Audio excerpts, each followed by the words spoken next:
ನಾನು ನನ್ನ ತುಣ್ಣೆಯು ವೇಗ ಹೆಚ್ಚಿಸಿ ಕೇಯುತ್ತಾ ಅವಳ ದಪ್ಪ ಮೊಲೆನ ಅದುಮುತ್ತ ಮಜಾ ತಗುತ್ತಿದ್ದೆ. ಹೀಗೆ ಸುಮಾರು 10 ನಿಮಿಷ ಕೇಯ್ದು ನಂತರ ರಸವನ್ನು ಅವಳ ತಿಕದ ಮೇಲೆ ಹಾಕಿದೆ.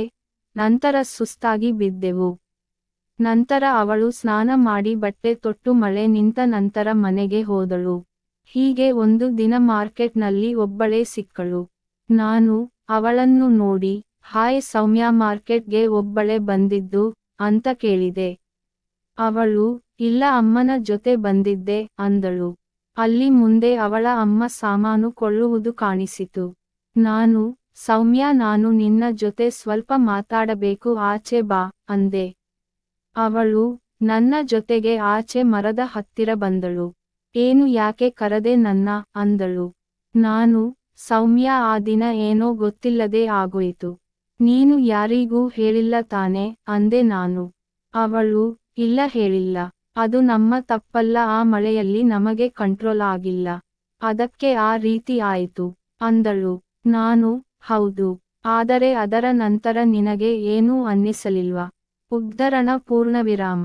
ಅವಳು, ಅಂದ್ರೆ ಏನು ಅನಿಸಬೇಕು ಅಂದಳು. ನಾನು, ನಿನಗೆ ಮತ್ತೆ ಆ ಸುಖ ಬೇಕು ಅನಿಸಲ್ವಾ? ನಂಗಂತೂ ನಿನ್ನ ಆ ನಗ್ನ ದೇಹವನ್ನು ಮನಸ್ಸಿನಿಂದ ಅಳಿಸಲಿಕ್ಕ ಆಗ್ತಿಲ್ಲ. ಕೇಳಿದಾಗ ಉಂಟಾದ ಆ ಸುಖ ನೆನಪಿಸಿಕೊಂಡಾಗ ನನ್ನ ತುಣ್ಣೆ ಎದ್ದು ನಿಲ್ಲುತ್ತದೆ. ನನಗೆ ಮತ್ತೆ ನಿನ್ನ ತಿಕ ಒತ್ತಬೇಕು, ಮೇಲೆ ಹಿಸುಕಬೇಕು ಅನಿಸುತ್ತದೆ ಅಂದೆ. ಅವಳು, ನನಗೂ ಕೂಡ ಆ ಸುಖ ಮತ್ತೆ ಬೇಕು ಅನಿಸುತ್ತದೆ. ಬಾತ್ರೂಮ್ನಲ್ಲಿ ಅದನ್ನು ನೆನೆಸಿಕೊಂಡು ನಾನು ನನ್ನ ತುಲ್ಲಿಗೆ ಬೆರಳು ಹಾಕಿ ತೃಪ್ತಿಪಡುತ್ತಿದ್ದೇನೆ ಅಂದಳು. ಉದ್ಧರಣ. ನಾನು, ಹಾಗಾದರೆ ನಮಗೆ ಇಬ್ಬರಿಗೂ ಒಪ್ಪಿಗೆ ಇದೆ ಅಂದ ಮೇಲೆ ಮತ್ತೊಮ್ಮೆ ಮಾಡುವ. ಆದರೆ ನಮ್ಮ ಮನೆಯಲ್ಲಿ ಆಗಲ್ಲ. ನಮ್ಮ ಫ್ಯಾಮಿಲಿ ಊರಿಂದ ಬಂದಿದ್ದಾರೆ. ಮತ್ತೆ ಎಲ್ಲಿ ಮಾಡುವ ಅಂತ ಕೇಳಿದೆ. ಅವಳು ಯೋಚಿಸುತ್ತಾ, ಮುಂದಿನ ಸೋಮವಾರ ನಮ್ಮ ಅಜ್ಜಿ ಮನೆಯಲ್ಲಿ ಪೂಜೆ ಇದೆ. ಎಲ್ಲರೂ ಶನಿವಾರ ರಾತ್ರಿಯೇ ಹೋಗುತ್ತಾರೆ. ನಾನು ಕಾಲೇಜು ತಪ್ಪುತ್ತದೆ ಅಂತ ನೆಪ ಹೇಳಿ ಮನೆಯಲ್ಲೇ ಉಳಿಯುತ್ತೇನೆ. ನೀನು ರವಿವಾರ ಬೆಳಗ್ಗೆ ಬಾ. ತನ್ನ ಫೋನ್ ನಂಬರ್ ಕೊಟ್ಟು ಬರೋದಕ್ಕೆ ಮುಂಚೆ ಕಾಲ್ ಮಾಡು ಅಂದಳು. ನಾನು, ಆಯ್ತು ಅಂತ ಒಪ್ಪಿ ರವಿವಾರ ಬೆಳಗ್ಗೆ ಬರುತ್ತೇನೆ ಅಂತ ಹೋದೆ. ನಾನು ರವಿವಾರ ಬೆಳಗ್ಗೆ ಬೇಗ ಎದ್ದು, ಪರೀಕ್ಷೆ ಹತ್ತಿರ ಬರ್ತಾ ಇದೆ, ಇಲ್ಲಿ ಓದಲು ಆಗಲ್ಲ, ಗ್ರೂಪ್ ಸ್ಟಡೀಸ್ ಮಾಡಲು ಫ್ರೆಂಡ್ಸ್ ಮನೆಗೆ ಹೋಗುತ್ತೇನೆ, ರಾತ್ರಿ ಅಲ್ಲೇ ಉಳಿದು ನಾಳೆ ಬೆಳಿಗ್ಗೆ ಬರ್ತೇನೆ ಅಂತ ಹೇಳಿದೆ. ಮನೆಯಲ್ಲಿ ಒಪ್ಪಿದರು. ನಾನು ಡೌಟ್ ಬರಬಾರದು ಅಂತ ಕಾಲೇಜು ಬ್ಯಾಗ್ ತಗೊಂಡೆ. ನಂತರ ಹೊರ ಬಂದು ಸೌಮ್ಯಾಳಿಗೆ ಕಾಲ್ ಮಾಡಿದೆ. ಅವಳು ಕಾಲ್ ಎತ್ತಿ, ಹಲೋ, ಬರುವಾಗ ಊಟಕ್ಕೆ ಪಾರ್ಸೆಲ್ ತಗೊಂಬಾ ಅಂದಳು.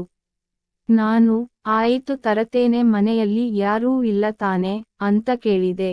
ಅವಳು, ಇಲ್ಲ, ಅವರು ನಿನ್ನೆ ರಾತ್ರಿನೇ ಹೋದರು, ನೀನು ಪಾರ್ಸೆಲ್ ತಕೊಂಡು ಬಾ ಅಂತ ಕಾಲ್ ಕಟ್ ಮಾಡಿದಳು. ನಾನು ಮೊದಲು ಹೋಟೆಲ್ಗೆ ಹೋಗಿ 2 plate chicken biryani, 2 plate parotta chilli ಮತ್ತು ಸೋಡಾ ಎಲ್ಲ ಪಾರ್ಸೆಲ್ ಕಟ್ಟಿಸಿಕೊಂಡೆ. ನಂತರ ಸೌಮ್ಯ ಮನೆ ಕಡೆ ಹೊರಟೆ. ಅವಳು ಮನೆ ಬಾಗಿಲು ತಟ್ಟಿದೆ. ಅವಳು ಬಂದು ಬಾಗಿಲು ತೆಗೆದಳು. ಬಿಳಿ ಟೀ ಶರ್ಟ್ ಮತ್ತು ನೀಲಿ ಜೀನ್ಸ್ ಪ್ಯಾಂಟ್ ತೊಟ್ಟಿದ್ದಳು. ನಾನು ಪಾರ್ಸೆಲ್ ಅವಳ ಕೈಗೆ ಕೊಟ್ಟೆ. ಅವಳು ಪಾರ್ಸೆಲ್ ತಕೊಂಡು ಅಡುಗೆ ಮನೆಗೆ ಹೋದಳು.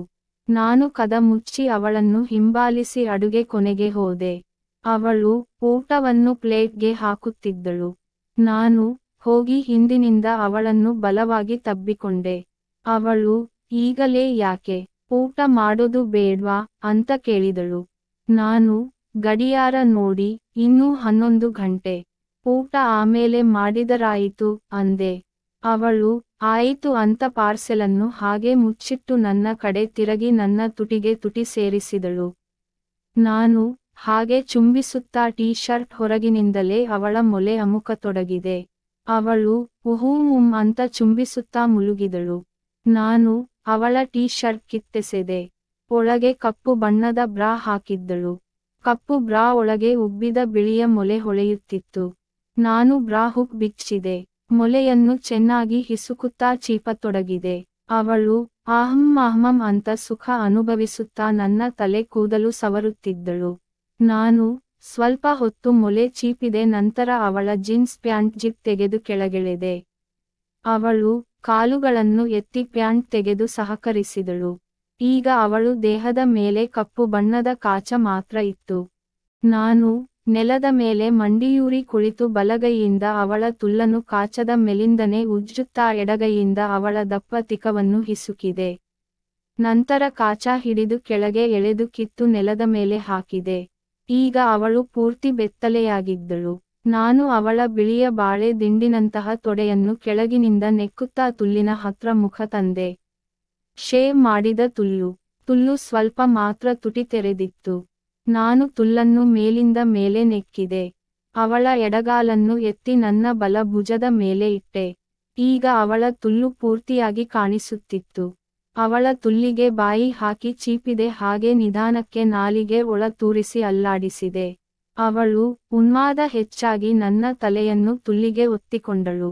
ಅಮ್ಮ ಆಹಾಹಾ ಅಂತ ಮುಳುಗುತ್ತಿದ್ದಳು. ನನಗೆ ಉಸಿರು ಕಟ್ಟಿದಂತೆ ಆಗುತ್ತಿತ್ತು, ಜೊತೆಗೆ ಅವಳ ತುಲ್ಲಿನ ವಾಸನೆ.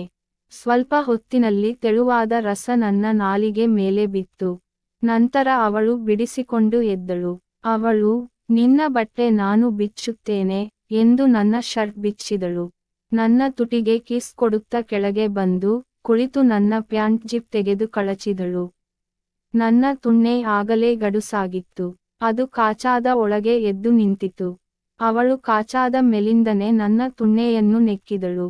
ನಂತರ ನನ್ನ ಕಾಚ ಬಿಚ್ಚಿ ಬೆತ್ತಲೆ ಮಾಡಿದಳು. ಅವಳು ಮಂಡಿಯೂರಿ ಕುಳಿತು, ಏನು ಇಷ್ಟು ದಪ್ಪ ಮತ್ತು ಉದ್ದವಾಗಿದೆಯಲ್ಲ, ಅವತ್ತು ಕತ್ತಲೆಯಲ್ಲಿ ಸರಿಯಾಗಿ ನೋಡಿರಲಿಲ್ಲ ಎನ್ನುತ್ತಾ ನನ್ನ ತುಣ್ಣೆಯನ ಬಾಯಿಗೆ ತಗೊಂಡು ಚೀಪತೊಡಗಿದಳು. ನಾನು ತಲೆ ಮೇಲೆ ಎತ್ತಿ ಸುಖದಿಂದ ಆಹಾ ಅನ್ನುತ್ತಿದ್ದೆ. ನನಗೆ ತುಂಬಾ ಸುಖ ಸಿಗುತ್ತಿತ್ತು. ನಾನು ಹಾಗೆ ಅವಳ ತಲೆಯನ್ನು ಹಿಡಿದು ನನ್ನ ತುಣ್ಣೆಯನ್ನು ಅವಳ ಗಂಟಲಿನ ತನಕ ತೂರಿಸಿದೆ. ಅವಳು ಜೋರಾಗಿ ಕೆಮ್ಮುತ್ತ ತುಣ್ಣೆಯನ್ನು ಬಾಯಿಯಿಂದ ತೆಗೆದಳು. ನಾನು ಅವಳನ್ನು ಎಬ್ಬಿಸಿ ಸಾಕು ಬಾ ಎಂದು ಅವಳನ್ನು ಎತ್ತಿ ಬೆಡ್ ರೂಮ್ಗೆ ಹೋಗಿ ಬೆಡ್ ಮೇಲೆ ಅಂಗಾತ ಮಲಗಿಸಿದೆ. ಅವಳ ಕಾಲುಗಳನ್ನು ಅಗಲಿಸಿ ಅವಳ ತುಲ್ಲಿಗೆ ಕಿಸ್ ಮಾಡಿದೆ. ನನ್ನ ತುಣ್ಣೆಗೆ ಎಂಜಲು ಹಚ್ಚಿ ಅವಳ ಕಾಲನ್ನು ಅಗಲಿಸಿ ಅವಳ ತುಲ್ಲಿಗೆ ನಿಧಾನವಾಗಿ ತೂರಿಸಿದೆ. ಅವಳು ಆಹಂತ ಮೆಲ್ಲನೆ ಮುಳುಗಿದಳು. ನಾನು ನಂತರ ನಿಧಾನವಾಗಿ ಸೊಂಟವನ್ನು ಅಲ್ಲಾಡಿಸುತ್ತ ಕೇಯತೊಡಗಿದೆ. ಅವಳು ಹಿಂದೆ ದಿಂಬನ್ನು ಹಿಡಿದು ಆಹಹ ಮುಳುಗುತ್ತಾ ಫಕ್ ಮೀ ನನ್ನ ರಾಜ ಫಕ್ ಅನ್ನುತ್ತಿದ್ದಳು. ನಾನು ಆವತ್ತು ಒಂದೇ ಸಲ ನಿನ್ನ ಕೇಳಿದ್ದೆ.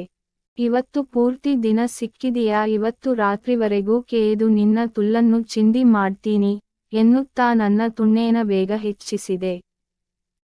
ಅವಳು ಆಹಾಹಾಹಂ ಮಾಡು, ನನ್ನ ತುಲ್ಲನ್ನು ಇವತ್ತು ಕೇದು ಚಿಂದಿ ಮಾಡು, ಇವತ್ತು ಈ ನನ್ನ ತುಲ್ಲು ನನ್ನ ದೇಹ, ನಿನಗೆ ಏನ ಬೇಕಾದರೂ ಮಾಡು ಆಹಾಹಾಹಾಮ್ಲಾಹಾ ಅನ್ನುತ್ತಾ ನನ್ನ ಕುತ್ತಿಗೆಗೆ ಸುತ್ತ ಕೈ ಸುತ್ತಿದಳು.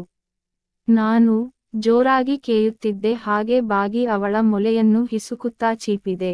ಅವಳು ಉನ್ಮಾದ ಹೆಚ್ಚಾಗಿ ಕಾಲನ್ನು ನನ್ನ ಸೊಂಟಕ್ಕೆ ಸುತ್ತಿ ನನ್ನ ತಬ್ಬಿಕೊಂಡಳು. 5 ನಿಮಿಷಕ್ಕೆ ಎದೆ. ಅವಳು ಆಹಾ ನಂದು ರಸ ಬರ್ತಾ ಇದೆ ಅನ್ನುತ್ತಾ ತನ್ನ ರಸ ಕಾರಿದಳು. ನಂದು ಇನ್ನೂ ಆಗಿರಲಿಲ್ಲ. ನಾನು ನನ್ನ ತುಣ್ಣೆ ತೆಗೆದು ಅವಳನ್ನು ಎಬ್ಬಿಸಿ ಪೊಸಿಷನ್ ಬದಲಿಸಿದೆ. ಅವಳನ್ನು ಹಿಂದಿನಿಂದ ತಬ್ಬಿ ಮಲಗಿದೆ. ಅವಳ ಬಲಗಾಲನ್ನು ಎತ್ತಿ ನನ್ನ ತುಣ್ಣೆಯನ್ನು ಹಿಂದಿನಿಂದ ಅವಳ ತುಲ್ಲಿಗೆ ಸೆರಿಸಿ ಕೇಯಲಾರಂಭಿಸಿದೆ. ಅವಳು ಉನ್ಮಾದದಿಂದ ಆಹಾಹಾಮ್ಲಾಹಾ ಅನ್ನುತ್ತಾ ಅಂತ ಮುಳುಗುತ್ತಿದ್ದಳು.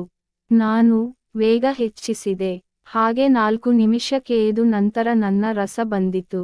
ನಾನು ತುಣ್ಣೆ ತೆಗೆದು ರಸವನ್ನು ಅವಳ ಹೊಟ್ಟೆ ಮೇಲೆ ಚೆಲ್ಲಿ ಸುಸ್ತಾಗಿ ಅವಳ ಮೇಲೆ ಮಲಗಿದೆ. 5 ನಿಮಿಷದ ನಂತರ ಅವಳು ಎದ್ದು ನಡಿ ಊಟ ಮಾಡುವ ಎಂದು ಅಡುಗೆ ಮನೆಗೆ ಹಾಗೆ ಬೆತ್ತಲೆಯೇ ಹೋದಳು. ನಾನು ಹಿಂದಿನಿಂದ ಅವಳ ಬಿಳಿಯ ತಿಕ ಕುಲುಕುವುದು ನೋಡುತ್ತಲೇ ಹಿಂಬಾಲಿಸಿದೆ. ನಾವು ಬಿಚ್ಚಿದ ಬಟ್ಟೆ ಅಡುಗೆಮನೆಯಲ್ಲಿ ಇತ್ತು. ಅವಳು ಬಟ್ಟೆ ಹಾಕಲು ಹೋದಳು. ನಾನು ಇವತ್ತು ದಿನ ಪೂರ್ತಿ ನಿನ್ನ ಕೇಯುವುದೇ, ಮತ್ತೆ ಬಟ್ಟೆ ಯಾಕೆ ಹಾಕುವುದು? ಅವಳು ಆಯಿತು ಮಹಾರಾಯ, ನಿನಗೆ ನನ್ನ ಎಷ್ಟು ಕೇಳಿದರೂ ಸಾಕು ಅನ್ನಿಸುವುದಿಲ್ಲ ಅಂದಳು. ನಾನು ಹೌದು ನನ್ನ ರಾಣಿ ಸೌಮ್ಯ, ನನ್ನ ಕಾಮದೇವತೆ ನೀನು. ನಿನ್ನನ್ನು ಎಷ್ಟು ಕೇಳಿದರೂ ಸಾಕು ಅನ್ನಿಸುವುದಿಲ್ಲ ಅನ್ನುತ್ತಾ ಅವಳ ತಿಕಕ್ಕೆ ಕಿಸ್ ಕೊಟ್ಟೆ. ನಂತರ ನಾವು ಬೆತ್ತಲೆಯಾಗಿ ಊಟ ಮಾಡಿದೆವು. ಊಟಕ್ಕೆ ನಾವು ಅಕ್ಕಪಕ್ಕ ಕೂತಿದ್ದೆವು. ಊಟ ಮಾಡುವಾಗ ಅವಳ ಮೊಲೆ ತಿಕ ಅಮ್ಮುಕುತ್ತಾ, ಅವಳು ನನ್ನ ತುಣ್ಣೆ ಮುಟ್ಟುತ್ತಾ ಊಟ ಮುಗಿಸಿದೆವು.